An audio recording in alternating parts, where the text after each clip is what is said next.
When you're fed up with fighting food and your body, join us here. I'm Ali Shapiro, creator of the Truce with Food program and your host for Insatiable, where we explore the hidden aspects of fighting our food, our weight, and our bodies, and dive deep into nutrition science and true whole health. Fair warning, this is not your parents' health care.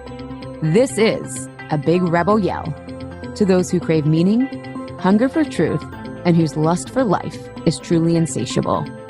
Believe me, freedom awaits.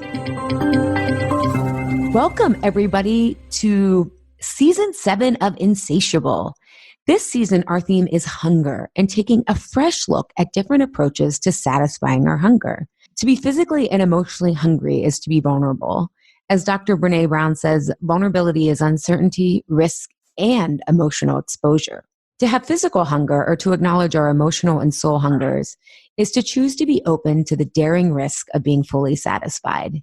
We will be exploring various diets and approaches to satisfying our holistic hungers. Before we get to our very special guest today, during our transition episodes to Season 7, I had hinted at something about if you love the conversations we have here and are all about exploring and experimenting to find the radical truth for every body you have, physical, emotional, and soul, I had something exciting to share with you. The drum roll is introducing the Insatiable membership community. This community is designed to help you take action around the topics we discuss here and support you to find your radical truth, aka why you fall off track or struggle with inconsistency. I wrote it out privately last year to clients, new and old, and the results have shown me there is a real need for a community where we can trust ourselves, learn from each other, and as we get healthier, want to make more daring risks to make our life choices potent healing medicine. I'm now opening it up to Insatiable listeners. In a nutshell, it's a community where there are no gurus and we learn from each other. Once a month, we have a mastermind topic that helps you gain clarity and have groups to support and learn from wherever you are in your path. And once a month, there's also a Q&A coaching call with me where I coach attendees to get inspired, unstuck, and clear on your next step. We start a fresh new seasons of topics in March, which will be focused on a fresh, renewed look at our hunger. You can find more details at alishapiro.com/IC2019. And there is a special rate if you join in March. Okay, now on to our guest today, where we are going to talk in part about the hunger for simplicity and self-trust. And this guest is my client, Sherry. Sherry has always been curious about holistic approaches to health, but that curiosity became intense in 2016 after she finally was diagnosed with Hashimoto's thyroiditis, and her endocrinologist told her there was nothing she could do to resolve it. That medical code, man, it makes you scared. Today, Sherry is a lot less obsessed with gathering health-related information. As a result, she spends more time enjoying family and friends, hiking, traveling, reading, and counting butterflies. I love that. She works for an environmental nonprofit in Southern California, where she gets to learn new things almost every day and provide guidance in a variety of areas such as people, organizational development and policy, regulatory compliance, program reporting, and contracts, among other things. Thank you so much for being here, Sherry. Oh, thank you, Ali. I'm very excited and honored to be here. Yeah. So let's start with pre-diagnosis, because I think it's interesting that you were finally diagnosed with something. So what were you experiencing up until basically 2016? Well, up until 2016, I had, like a lot of people who have Hashimoto's, I had just a lot of vague complaints. I was, I first became aware that I had thyroid problems in early 2006 when a routine chest x-ray showed some thyroid nodules. And I had the vague complaints like I was gaining weight, I was tired all the time. Because I had had melanoma previously, they biopsied my nodules. The biopsies were negative. And so the doctors sent me on my way and said, oh, well, keep having ultrasounds and biopsies at regular intervals. So nodules kept popping up. That was probably the main thing, is that I kept getting nodules. I kept getting biopsies, but they were all negative and everyone was happy. So I started, a lot of the thyroid symptoms like losing hair, my eyebrows thinned out, the weight kept piling on no matter what I did. And then everyone just kept telling me to the same thing they tell everyone: eat less, exercise more. In fact, one endocrinologist that I went to who kept fiddling around with various medications actually got mad at me because I wouldn't lose weight. And then when he questioned me about what I was eating, he got mad at me when I told him I was riding a bike. He said that I was building muscle and you're gaining weight. So that was kind of crazy. Yeah, no, really, he really did. He said, well, you're building muscle on your thighs, so that's why you're gaining weight, which that was clearly not the reason why I was gaining weight, but I didn't go back to see him. So this went on for about 10 years where no one could figure out what was going on. And it was, clearly you're eating too much food and you're not exercising. And then finally, this last endocrinologist that I saw, I'm trying to think how long it took. I think I'd been seeing him for a couple of years. I was continuing to get thyroid ultrasounds. The nodules had stabilized, so I hadn't had biopsies in a while, but I still kept getting the ultrasounds, and he seemed really irritated every time I came in to discuss the results of the ultrasounds because the nodules weren't changing. And finally, I just said, well, why am I so tired? I don't feel right. Why am I not able to lose weight? And then he looked at me like I was an idiot and said, well, that's because you have Hashimoto's thyroiditis. I'm like, okay, well, that's the first I've heard this term before. So, shows me on my thyroid ultrasound why I have it, because it's apparently Hashimoto's does something to the structure of your thyroid in addition to causing nodules. So I go, well, what do we do about that? And he says to me, he goes, well, there isn't anything you can do. So we'll just keep an eye on your blood levels. And when your thyroid stops functioning, we'll just put you on thyroid hormones. I'm like, all right, well, so I left the doctor's appointment then, and I'm driving home and I'm thinking that's not really a good answer. But in a way, I was a little bit relieved because at least there was a name for what was going on with me. And I knew that thyroid issues were a little controversial. I had sort of had done a little bit of research during that 10-year period. So when I got home, I did find out there were things I could do for my thyroid and some for my Hashimoto's that involved lifestyle and diet changes. But that's when I got sucked into the whole world of wellness. So that was back in fall of 2016. So just a little over 2 years ago. Oh my God. First of all, what I know about protective emotions, it makes me think the doctors were mad because they couldn't help you. They obviously didn't have the emotional intelligence to know that.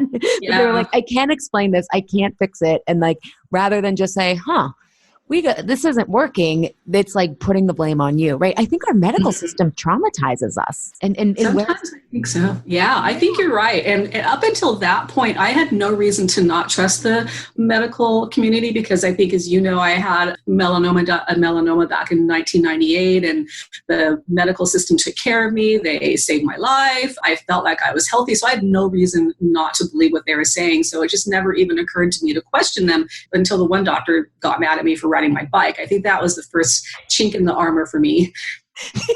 Yeah, I always share it was like a Splenda recipe for me. Isn't it funny? What makes us go, wait a second here? Yeah. What are you? Yeah, it's like, how is that even I think that was probably I'm not sure what year that was. Maybe it was 2007, 2008. But even then I was like, it's not actually really about how much I weigh on the scale. I need to get rid of the fat. And if building muscle helps me get rid of the fat, that's what I'm interested in. And because that's going to have a better effect on my health. So needless to say, I didn't go back to see him again. Yeah. And as you were talking, it made me think about, because we have this mechanical view of the body and we conflate weight and health, I feel like because doctors don't often understand root causes, they just figure weight loss is the solution. That means you'll get healthier, when it's like that actually, if you knew the data, that's not the root cause is not weight gain, weight loss, right? That's right. Yeah. I think that's more of a symptom. Yeah, exactly. Or weight gain is the symptom. It's not the problem. That's what I meant to say. And I think doctors are woefully unequipped. And I mean, I've been saying this a lot on the season, each tool or, even what you and I are both cancer survivors, everything is only as healthy as the cultural myths that the culture is willing to question. And if our medical system isn't looking at root cause resolution or what's really going on, they're just going to fall back on this, losing weight is the path to health. Even with thyroid issues, which it's like, but what comes first, the thyroid, the weight gain, and then the thyroid issues? It's maddening, I guess, is kind of what I'm off on my tangent saying. It is. It's really frustrating because I had, by that point in my life, I had sort of given up on, I'm not going to say I'd given up on my weight, but I had made peace with it and I was more interested in being healthy. And if I were to lose weight as a byproduct of being healthy, I was actually okay with that. So that was another thing that really frustrated me was I felt like I was taking good care of myself. I had really cleaned up my diet. I was trying to exercise. I was trying to do all the things that they say you're supposed to do to be healthy. And yet I was still having thyroid nodules and not losing weight. So I knew something is not right. Something is not right. Yeah. And I'm always curious, and maybe it's hard to even articulate because it's an intuitive feeling or something, but I would just love for you to put it as best into words you can. Like some people would hear that from their doctor. And maybe again, because you were starting to see some chinks in the armor, but some people would go, oh, all right, I'm just going to follow what the doctor told me. Right. And you were like, something's not right. Like what was in that started to, that you trusted yourself and that like you weren't just going to take, the same system again, that you had every reason to trust in. What made you start to actually do the work to, and we'll talk about this entry into the wellness world, but what do you think made you question and stay curious? Oh my gosh, there's a whole other story to that. So I'll try to keep it brief, but it was actually, part of it was me being frustrated, but probably the bigger part of it was, it was my cat. Oh my God, tell us. I love pet stories now. Okay. Well, my cat, he'd had digestive problems since day one, and things came to a real big head like in 2013, 2014, and multiple vets could not figure out what was going on. So I try to keep this really short. He was on a bunch of medications. Every time he went on a medication, he developed a new symptom. They put him on a new medication for that. Mind you, the cat was only 4 years old. So we were looking at him, at his quality of life. He was really agitated and really, this is ridiculous. So we looked at the medications and took him off everything except for the light, the one that was really actually keeping him alive. And I changed his diet. And within months, all of his problems went away. Wow. So I realized that I'm a smart person. I could figure it out because I realized that all of his problems, I felt they were a result of inflammation. And if I could figure out what was causing the inflammation, I could make his problems go away. Now, he's not perfectly healthy yet. I think he has IBD, but he's so much better than he was before. So that was a big part of it because I went to our regular vet and told them what I wanted to do. And they said I was crazy and I was going to kill him and that I was basically on my own. Well, he's still alive 5 years later, and he's even healthier than he was before. So that was a big part of it, Allie, is I felt like if I could figure out my cat who can't even talk to me, then maybe I could chip away and do some work on myself. That is freaking amazing because if I put on my adult development hat on, it's like you started to break out of this like socialized mind of like, just trust the doctors, right? There's like, that's what we're groomed. I mean, I say groomed because that's the cynical view.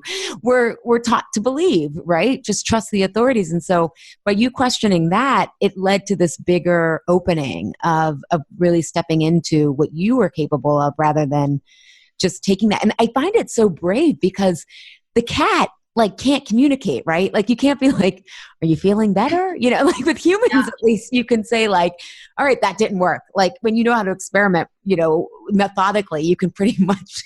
Yeah. So it was a year-long experiment with him where I had Excel spreadsheets and I was monitoring everything. And then I was lucky enough to find a holistic veterinarian about a couple months into the process because I was scared doing it all on my own. I had never done that before. So I found a holistic veterinarian who really provided a lot of guidance and helped me out when things got rough. And she helped us take him off his final medication, the one that was I'm not going to say keeping him alive, but it was a dependency forming medication. So she helped us wean him off of that.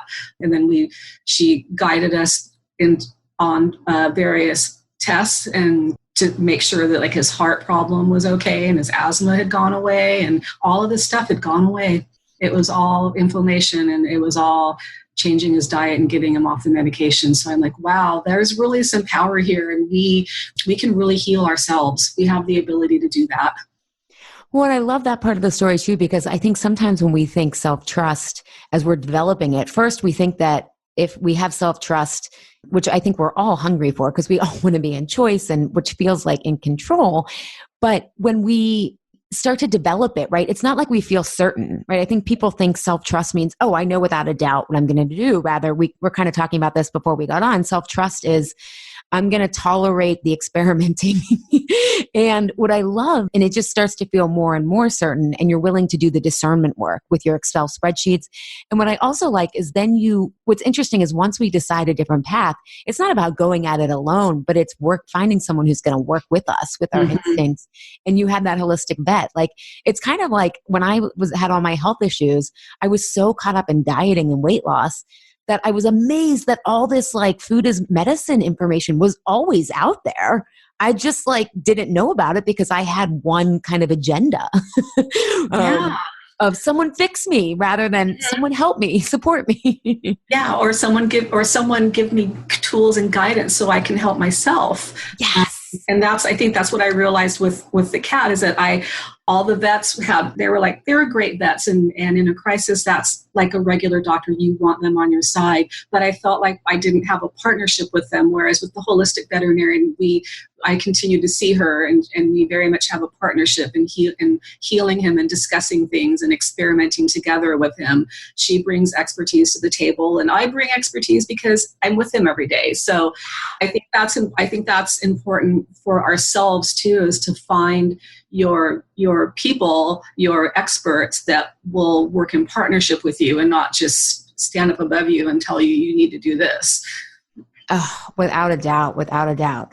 So I love the story. So then you are open to that wellness world. You and I have similar trajectories, right? It's like, oh my God, I'm like not getting answers here. And so then you go into this wellness world, which is there's so many great things and it's unregulated. Everyone's trying to, from a marketing perspective, create it's kind of simple solutions because that's what sells, right?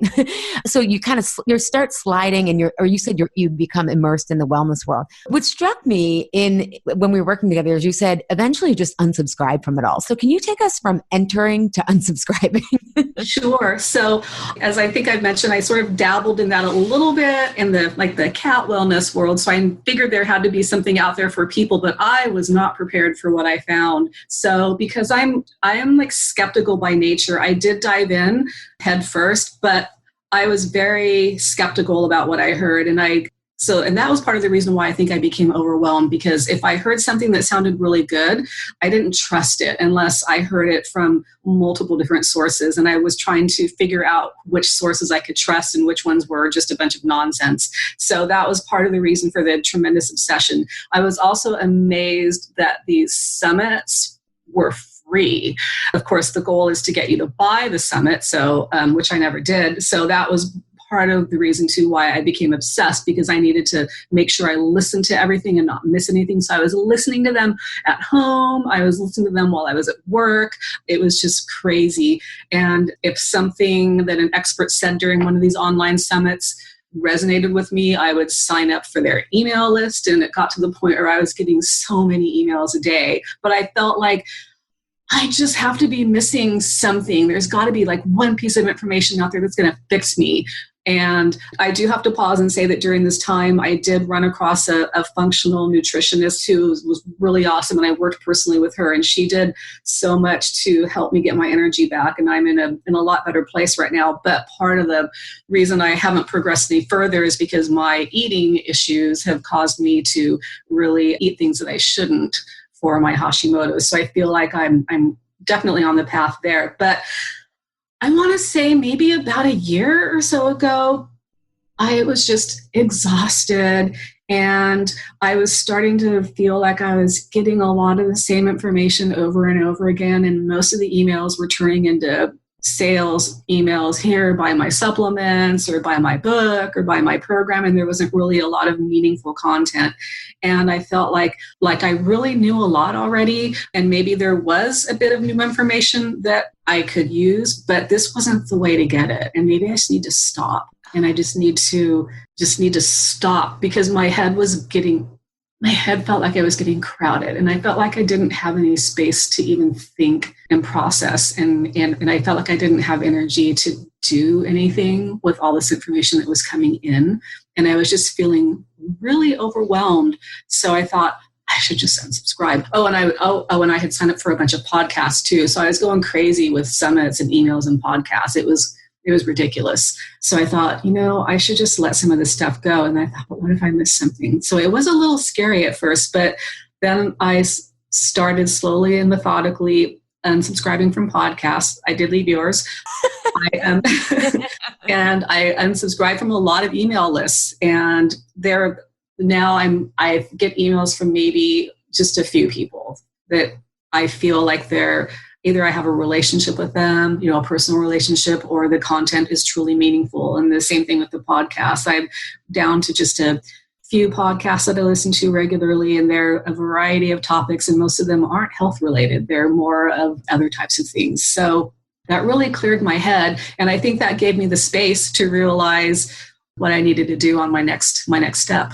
I think that is so important for listeners is that, it's great to learn information for sure. But there's a point, and I think Sherry's story illustrates that, you're tapped out when you don't have the space to process, to hear your own sense of conclusion and the exhaustion. I think that's so important for people to realize, like, okay, at that point, the learning piece is over and now it's time to discern, right? Like, yeah, you really can only take in so much information. Yeah. Well, and I like that you said you're skeptical by nature, because I am too. And I also know that you're very strategic and you research, because skeptics tend to be that way, because I'm a skeptic too. Yes. And I think it's very healthy to be skeptical. So part of it is fun. Part of it's fun learning about this stuff and all the possibility. And I loved your point about, like, if it seems too easy, it's probably don't trust it. And I think what it is I totally agree with that. And I would tell people listening, if someone promises you this like simplified formula, like that's a sales pitch. That's capitalism, not health, because it's actually one of the challenges I have with marketing, because I always find the answer is it depends. It's not like, And I will just tell people that, like, I used to feel that way too, Sherry, about like, I don't want to miss out. Like there's that one piece. And I can tell you guys that part of that is the psychology of marketing. So part of that's the psychology of marketing, to make you feel like it's that one thing. And I will also say that from the work that I do with clients, part of this safety mindset, which is like a fixed mindset, or, is this fear of missing out. And part of it is because there's like a deep, health is actually about wholeness. And so when we feel, this is kind of getting really meta, but like when we think we're going to miss out, it's this feeling of like that there's no room for error, and it's a very fixed mindset, versus like you actually have a lot more room to experiment. And I don't know, is that clear what I'm trying to say? Yes, and that's exactly how I felt when I was considering unsubscribing. I was afraid that I was going to miss out on something, that maybe that golden nugget bit of information was going to be in the next podcast after I had unsubscribed. So I had to get over that fear and realize that what I was missing was probably in me and not from someone else. Yeah. And I love too that like you worked with a great functional nutritionist or whatever. And so I think I almost, again, our trajectory is very similar. And I see this with a lot of clients is, okay, you start to get some suspect that you're not going to get what you need from the medical community. Mm-hmm. You get into wellness, you start to feel better, and you start to realize, again, you're gaining self-trust back again, right? Because at this point now you've helped your cat, you've helped yourself and all this stuff. And I think it's such an important developmental, like you're gaining steam with the self-trust, because then you can start to, and I love that you were almost to me craving simplicity. Like, okay, this is overwhelming, all this kind of stuff. And, starting to recognize that there's a stress component here that like also needs to be dissected. It's not just the food and all that stuff. And so how did you come to realize, like, you had all this stress and you said sort of the eating fell off track? Like, how did you start to like switch gears away from the food and more towards like, okay, I got to deconstruct this stress? Yeah, that's a really interesting question. I think, and this goes back a long time, because I always knew I had stress as far back as I can remember. I don't remember a time when I don't recall having stress. And I really just thought it was part of who I am. I was the kind of person who built everything into a bigger deal than it needed to be. And I know other people like that too. And that's kind of interesting that I recognize that pattern more than I used to. So I still feel like I'm more stressed than I should be. And I think that's probably one of the reasons that I'm still kind of struggling with my sleep and my Hashimoto's. Anyway, so the stress was like almost an underneath layer, if that makes sense. Mm-hmm. So it's this very ambiguous term, right? Because we're not really clear on what it is. And when I look at the wellness world, especially, they give people things like, which are all good to do, like go out in nature or deep breathe or meditate. Yet, if we don't know how to deconstruct our stress, often in meditation, we're just like replaying the stressful thoughts that if we got to the root of the stress, we wouldn't need to do so much like quote unquote self-care. Right? Like, why do we have to do all of this, I guess? So it's a vague thing. And then when you look to the world, like the wellness world, especially, they're addressing the symptoms. They're not getting to the root cause. Mm-hmm. So the stress was under there, and I think I knew it was there, but I couldn't really recognize it real well. So this is just something that was part of me for a really long time. So understand that it wasn't really about the food and it was really about me. I think that probably, I don't know. I've made jokes about being a stress eater for a really long time. And I just kind of laughed it off. Ha, ha, ha. I have to eat ice cream when I get stressed. And I thought it was funny. But then I think there was a point where maybe a couple of years ago, where I realized that it wasn't really that funny, that it really is happening. And this is a problem. And I think that coincided with about the time when I needed to unsubscribe from everything, because I realized that all the information in the world isn't going to help me if I still feel this irresistible compulsion to eat food when I get stressed, or when I feel an uncomfortable emotion, or when I'm in a situation that's highly ambiguous and possibly high risk. So I think those sort of happened together, and I don't know what the turning point was that made that happen, and I don't know even how I have the space in my brain to figure that out. Oh, wait, yes.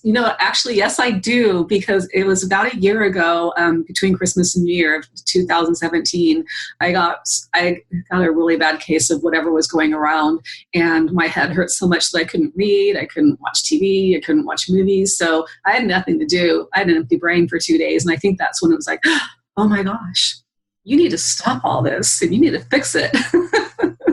Well, that comes back to like your intuitive sense before, like I'm not even having space to process, right? And then the illness forced you to have that space and that insight. And I think that's what's so tricky, is that like we actually can get our next steps if we have the space, right? But often we think it's the learning. And sometimes, and I know I'm guilty of this, like the learning is a way to avoid starting to take action. Like, oh yeah. Yeah. I'm that way too. I need to research more before I can start working on this. And part of it's fun, right? But it's like, again, where's that tipping point? And I loved your earlier point, and I just want to stress it again, that you always need your own space for processing, right? To digest and metabolize what the food puns are endless, but it's true. So that you can figure out how to make use for this for yourself. And I think that's important. It doesn't mean you go at it alone, but it just means to start to trust those intuitive hits, which I love that you're showing that you've done these at very critical times. So you did join Why Am I Eating This Now? And I'm curious what you learned about stress and it being the things about yourself that you can have more choice about that have helped or have at least moved the needle.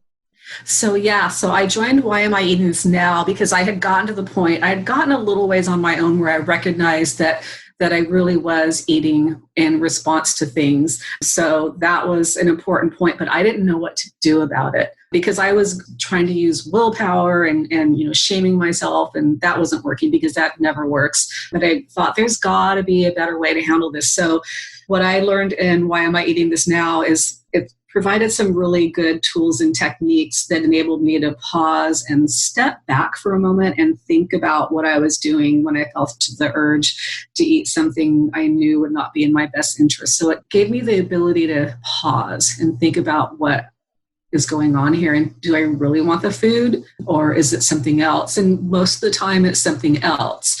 And why am I eating this now? This was it's like a month and a half program, I believe. So it didn't completely cure me of that. Oh, right. But it gave me really good awareness. And I feel like awareness is half the battle. So oftentimes I would still go ahead and eat something, but I knew that even though I was eating something, it wasn't because I really wanted to have a cookie. It was because I was really stressed out about what happened and I'm just going to eat this cookie anyway. So I think for me, that was a big piece of the pie was having even greater awareness of what I was doing and giving me some tools to pause and stop and sometimes keep from eating the food that I didn't want to eat. So definitely with more work and more practice, I feel that is going to resolve in time. Yeah. And and again, as much as you're comfortable sharing, like, can you explain like maybe an example in the past where you might have said, well, I'm so stressed but then are able to like actually figure out what's stressing you out? Because part of what we do and why I'm writing this now is it's not about the external event, right? It's not about the project that's due in a week, or it's not about maybe the cat having to go to the vet again, right? Or paw injury. I mean, there can be emotion around that. And yet it's what we think our choices are in what emotion that triggers in us and how we think we have to be when that real life hits. So is there any way you could share an example so people can kind of see what you mean by by what you just said in a concrete term? Yeah. I could use the goat example. Yeah. This is like, you got to tell people what you're doing. It's so cool. Okay. So I work for a nonprofit organization in Southern California, and a big part of what we do is habitat restoration. We manage about, 40,000 acres of open space, and we do a bunch of different habitat restorations on this open space. So one of the tools that we use to remove what we consider invasive plants, they're plants that don't occur in nature, is goats, because they're super good they just eat everything. So you want to use them on a space of land where pretty much all the plants are invasive, because they will eat everything. So we're hiring a goat grazing contractor to clear some weeds away from a habitat restoration area in one of the cities that we work in. And I'm based in California, as I mentioned, and California has in its employment law a body of law called prevailing wage, where certain contracts for public works have to be paid prevailing wage. And I'm not going to go into all that. It's really complicated. But we were pretty sure that the person who was going to be setting up the fence to contain the goats was subject to prevailing wage. But then I found out over a weekend, a couple of weeks ago, that the goat tender is probably subject to prevailing wage too, which I didn't even see that coming, and we didn't budget for that. We didn't plan for that. So the emotion that I felt during that, I felt completely inadequate because I missed that the goat tender would be subject to prevailing wage. So that I found that out over the weekend. Then I woke up on a Monday morning. I had eaten inappropriately over the weekend, and I woke up Monday morning going, I shouldn't be eating like that again. But I recognized that I was feeling stress about this project because it was going to affect our costs, and we're actually scaling the project down in terms of acreage because of the cost increase. But it's okay. We're still meeting our contractual obligations. But I was feeling a lot of inadequacy and stress over a couple of days because I missed the fact that the person who's tending the goat has to be paid this prevailing wage. Thank you so much for sharing that, because what happens, everyone, is like in that example with Sherry, the inadequacy, then we either avoid, we're just like, oh, we're not going to deal with it, right? Or we try to do try to overcompensate in some way, or we try to accommodate and like overperform or overplease, right? To have to be really nice to like, because we feel bad. Or we compete where we're like, I got to get ahead of this. And I don't even know how you would get ahead of that, but yeah. And rather, she's able now to take a step back and like, look, the project's still working, and choose different choices of how to handle this rather than going into these protective modes. And so then you end up, I love that you said like, it's all going to be fine now, right? based on managing what's unfolding and taking a leadership role of, okay, this is what happened, right? And so that's when those are the patterns and those are the things that happen every day, that if you imagine if you have Hashimoto's or any autoimmune condition or even IBS, which I had, your body is in a low grade stress response because that's in the background, right? If we feel inadequate or we feel like we always have to prove ourselves, that creates this low grade cortisol, adrenal response. And then all the food in the world isn't going to work as much unless you start to root out these patterns, because then you're in what's called parasympathetic dominant, which is rest and repair. And all your food efforts, all your sleep efforts go a lot further, because your baseline is a lot more calm than always reacting to these ways, and then making choices that are often more stressful, right? Like if we're avoiding like the conversation that we need to have, or right, it's like, oh my God, this is gonna blow up in my face, and it probably will if we avoid, right? And so I just wanted to outline that for people, because often our self-trust eradicates as we start to look at another diet, or what's another way for me to resist food, rather than asking the question, how do I become the person who doesn't need food? And I think Sherry shows that example wonderfully, that she was able to connect and now manage that through that. So that's resolved, rather than, quote, weighing on her for the length of this project, right? Mm-hmm. Yep. That's right. and actually, this turned out really good, because during our discussions of how to mitigate this, we discovered some other problems with the project that were kind of built into the project by the previous project manager. And so through this process, we actually ended up fixing a lot of other deficiencies too. So it's actually worked out really well to step back and take a closer look at it. So it's all good. Well, and I love that, because you had the honest conversations and approached it, right? And like, it wasn't about, I'm inadequate, I can't do this, I'm just going to like shrink from this project. We often start to realize, wow, that emotion of inadequacy was a story. I wasn't really inadequate. It was just like a mistake. How would I know what I don't know? And and you made it safe to like be in that space. I mean, you challenged that feeling, right? And now it was scary, but I did. Yeah. But now you're like, oh my God, this actually turned out better. So inadequacy doesn't mean that I've failed or I'm a failure. It can actually mean like, wow, there's more to learn here, and let's see what else is unclear. And I think that's a beautiful example. And then work becomes not just less stressful, but more fulfilling. That's right. I love that. And that's just a great example for everyone to realize in concrete terms how these patterns are stress responses. And again, if you're new to the podcast or you haven't taken it yet, you can go to the What's My Comfort Eating Style quiz to learn kind of how you not only don't manage your stress, but then add more stress to yourself by whatever pattern you default to. So thanks for sharing that. Oh, sure. And one of the things you talked about, I think, is so important about Why I'm Eating This Now, is a lot of this is about awareness and clarity, and then having the community or the support to try these new behaviors, because they're very scary.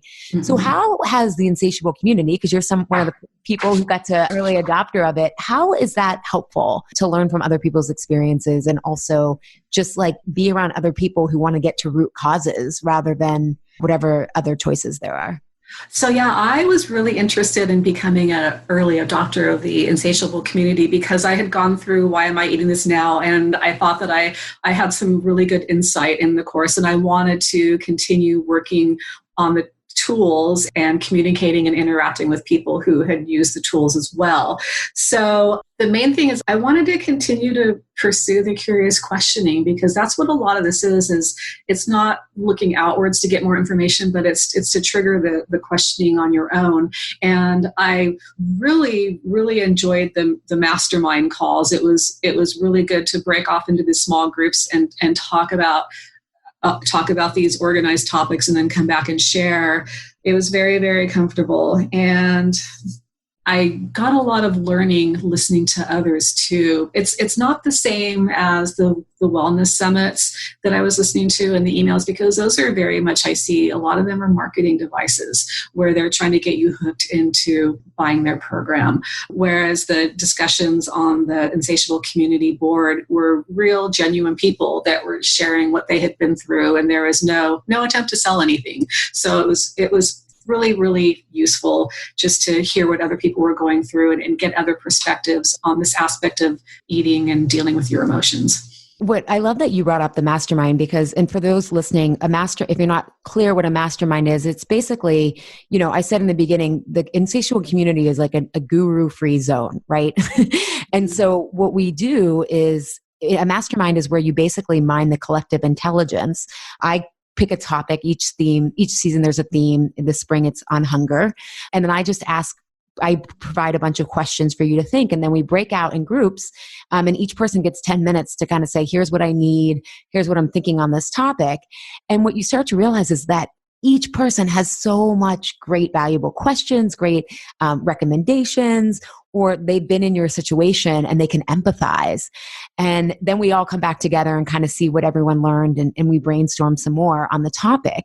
And part of that structure is because everyone has so much wisdom and insight. And I think that's part of learning that, whoa, we have a lot of power here, right? And I think especially, Sherry, also why I wanted to talk to you is, you're an early adopter in general. I know that if you're immersed in the health summit world or the wellness world, it can seem like everybody's, going gluten-free to manage their Hashimoto's, right? Yeah. But that is not the case. And when you're forging out on your own and I think carving a new path, because I think all of us, if you listen to Insatiable, or if you're trying to integrate more natural medicine and get to root causes, it's lonely out there. And no one has been on your path, right? And no one can be on your path, but you can have people who have similar values and can empathize and offer great questions and resources so that you can be regenerative, right? On the path. Yeah, the questions are really good. And the other thing that was really valuable for me is that I am kind of new at exploring my emotions.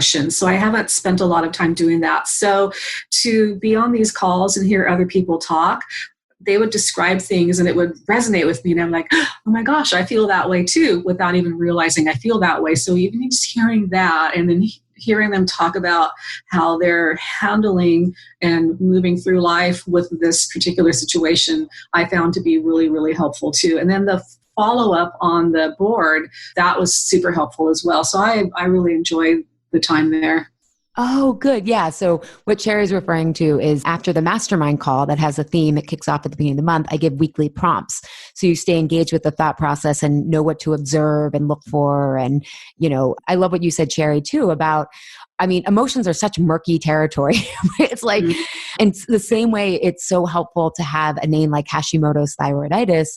Also, if someone can name what you're feeling, it's like, oh, it doesn't become so scary, right? It's like, oh, now I have something that I can work around or have choices for or whatnot. So thank you for sharing that piece as well. Yeah, I don't know about you, but being a skeptic and being someone who, I don't know, I've often gone at things alone. And I think that's and I've isolated myself a lot. I think my weight and my health isolated me a lot. And it's been some of the learning for me is how much being in community, the right community, and I'm not saying Insatiable is the right community for everyone, but being in the right community of people with similar values, how it just like healing is a winding path as it is. And this makes it a little bit, and I say easier, not like instant easier, but more ease as more flow. So you can maintain the momentum versus falling off track. Yeah, I think so too, because a lot of people out in the world too, they're still very much concerned about, weight loss. And that's the input. So if you're on a path to improve your health and if you're making better eating choices, people might automatically assume that you're dieting or trying to lose weight. And for me, I have some weight to lose, I'll admit it, but that's not the primary motivation. That's a byproduct. But it can still be difficult to talk with other people that you might have in your physical community because your motivations and your reasons are different. So it's nice to be in a community with people who are working on things from a similar reason. Yeah, I love that you said that because part of, I had a client, she years ago said to me, part of why I wanted to create this was she's like, Allie, now that I've worked with you, I feel like I'm on an island all by myself. And she's like, I love my friends, but I go out and they're like saying all this health stuff that like, I can't even relate to anymore. And I was like, oh my God, we need like a collective place where, to your point, if you have different intentions and motivations, completely different conversations happen and different questions are asked. And it's just different topics. It's a different frame to come from. So I appreciate that you shared that as well, because so isolating at the same time. So it can be. It definitely can be. I feel like I'm very much alone, even though I'm not. I sometimes feel that way. oh my God, totally. And one thing that I want to reiterate that I think your story illustrates so beautifully is as you start to dismantle your stress and listen to yourself, things become simpler. The metaphor I think is like you cleaned out your inbox, right? Yet, but there was more space for your own voice and your own thought and your own reflections. And I think that's just something that is a hunger a lot of people have is I think they're on one level, it's a hunger. I mean, people will say I'm overwhelmed, right? So there's a hunger for simplicity, but I think that's also kind of a simultaneous hunger for self-trust because things do simplify when you get to the root causes. And I'm just curious your thoughts on that. I think I probably would agree with that. From looking back at that point in time, I don't know if I guess I was trusting myself more because I was feeling like all of this information that I had coming at me was not doing me any good. So even though I had this, at the same time, I had this fear of missing out, I still unsubscribed because I didn't feel that I was going to be benefiting from this information so much anymore, and that it was really just cluttering me up. And perhaps because I was feeling so cluttered and overwhelmed, it was perhaps doing more harm than good. So maybe there was that sense of self-trust that I didn't need all of this external information, and that what would help me was really more within. I don't know if I put it in those terms at the time that I did that, but looking back, that might have been why I was like, okay, I just got to get rid of this stuff. Well, that's what I love though about intuition, right? We don't really have the language for it. We just we know that it guides us to the next step. And then afterwards we can articulate it, but you can't do it at the time, right? Yeah, you just know I've got to get rid of this. It's not working. And I feel like I have one final question for you that I think our listeners are going to want to know is how did you manage that fear of missing out? Because I know a lot of people, I'll get emails of like, what do you think of this like goji berry? Or what do you think of this supplement, And I get that or this thing. And I get that I've been in that place where it's like, I don't want to miss out. Is this the one thing? So I'm curious how you kind of tapered down from the feeling of missing out. Well, I don't know if I even have the fear of missing out as strong as other people do. I'm not a big social media person for one thing. And I think social media and constantly being connected, I think that probably encourages fear of missing out just because you constantly have information coming at you. So I think it was almost like weighing the pros and the cons because there was this fear of missing out. What if there is that information? But I think I felt like I had just had so much coming at me. So when I did a pros and cons analysis, I think it kind of came down to the side was having less is going to be more beneficial to me than having more. And if I do miss out on something, oh, well, if it's really important, I'll probably eventually hear about it some way, which is sort of the approach I took with the news. I stopped listening to the news after a while, especially in the morning, because I realized that was not getting my day off to a good start. So my husband, who is completely addicted to the news, well, how do you know what's going on? Well, I think that if it's really important and if I need to know what's going on, I will find out without being glued to the news 24/7. So I think because I had already done that with news, it made it a little less scary to unsubscribe from all of this information because I felt confident that if there was something that was really important and super relevant to me, I would find out about it sooner or later without being completely overwhelmed with all of these emails and podcasts and summits. I love that. Yeah. It's like, if it's going to be that earth shattering, it'll find you, right? Yeah, exactly. And because I didn't unsubscribe from everything, I still get emails from a handful of people. So I felt like it would percolate through eventually if it's really that earth shattering and really relevant to me. And like I said, the ones that I have kept are either ones that are very useful or ones that I have had a professional relationship with. So like the clinical nutritionist, I think that if she ran across something that was relevant for me, she'd let me know. So it was hard, but on the other hand, it was sort of easy because I had done it before with the news. So I knew that I wasn't completely felt like I was living in a cave because I wasn't listening to the news all the time. I managed to find out what was going on. In fact, I even teased my husband that I know as much about what's going on as you, and I'm not listening to the news all the time. Well, you said so many good things. I love it's like, where in the past have you done that? And it's totally worked out, right? To like look. And I think often and I was like your husband for like the first, I think 2 years after the 2016 election. And then I was like, wait a second, there was a point where it definitely has changed my actions. And like, I felt so much like anger and injustice that I've definitely become more involved. And yet I realized there was a saturation point where it was leaving me hopeless. Yeah. And I think with health information, drawing the parallel there is, for people like Sherry gave you so many good good ideas to think about of like, okay, where have I done this in the past? And is this information actually helping me change my behavior and moving me forward? Or is it overwhelming me? And just because you feel overwhelmed and maybe unmotivated, it doesn't mean that you're weak or have willpower. It's probably that the stuff doesn't feel relevant and it's not resonating or connecting. You may not have the language for that right now, but I think it's important to get discerning, which is what Sherry did. She didn't unsubscribe from everything, but from a few trusted sources so that you could create space for your own kind of sense of intuition which I think of as self-trust to bubble up. So yeah, I think so. And to give my brain some space to actually do something with all this information that I had crammed into it. Yeah. I think we often confuse like busy with productive. Like, oh, I'm reading this article, so that's productive. And it's like, I don't know. It was. Am I more overwhelmed after I read this?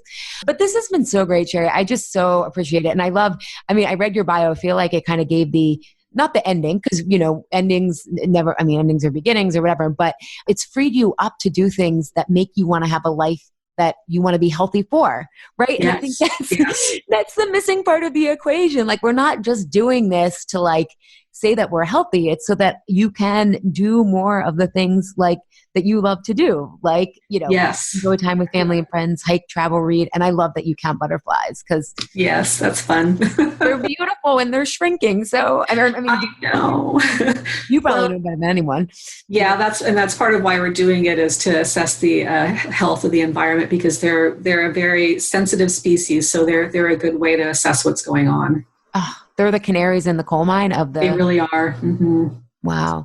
Well, thank you so much, Sherry. Is there anything that I didn't ask you that you'd like to share with people, or you think is important as they start to maybe curate their learning more, discern their learning? Yeah, no, I think I would just agree that more business isn't more productive. And really the goal of all of what I've done is because, I've had my cat was a project, my health was a project, it still is a little bit of a project, and I don't want it to be a project. I want to get myself to a point where I can enjoy my life and do more of the things I want to do. So that was part of the impetus for unsubscribing from everything, simplifying, hooking up with you to get to the root of why I am eating inappropriately, because I just want to live life and not even think about this stuff. I love that. That's always my goal. Like, put the health in the background. Yeah. So we can do those things. Well, thank you so much for your time, Sherry. I know this is going to be so helpful for so many people. And again, everyone, if you're interested in joining the Insatiable community for our masterminds and community Q&A calls, and just connecting with others on a path of simplicity, self-trust, and dynamite results, go to alishapiro.com/IC2019. And again, it's a special rate if you join the first month that we're opening it up to Insatiable listeners. So have a good one, everyone. Thank you, Health Rebels, for tuning in today. Have a reaction, question, or want the transcript from today's episode? Find me at alishapiro.com. I'd love if you leave a review on Apple Podcast and tell your friends and family about Insatiable. It helps us grow our community and share a new way of approaching health in our bodies. Thanks for engaging in a different kind of conversation. And remember, always, your body truths are unique, profound, real, and liberating.